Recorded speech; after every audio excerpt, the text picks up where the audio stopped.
Sólrún, sigur á móti sterku liði Njarðvíkur í Ljónagryfjunni kvöld. Hlýtur að vera sátt með frammistöðu? Já, mjög sátt. Við vorum ekki nógu góður í fyrsta leiknum, þannig að við vildum koma sterkari og sýna hvað við getum. Var þetta landsleikjahlé og þið eru í alls konar pásum út af Evrópukeppninu og fleira stig?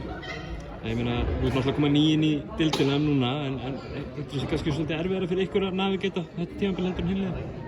Já, svolítið mikið að gera. Við erum búin að spila 2 leiki hverju viku, þannig að það er búið að vera svolítið álag. Það eru margar smittar og svona, þannig að við komum vonandi sterkar inn eftir öll meiðslin.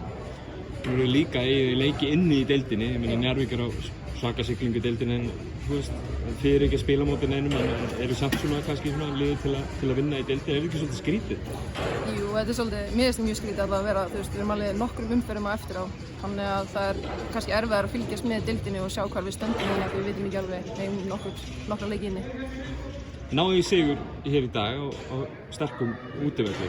Hvað þarf að gera til að halda svona sigurgöngu? Eða skapa einhverja sigurgöngu? Já, við þurfum bara að, þú veist, vera bara ákveðnar, mæti leikina alveg tilbúnar og berjast frá fyrstu mínútu.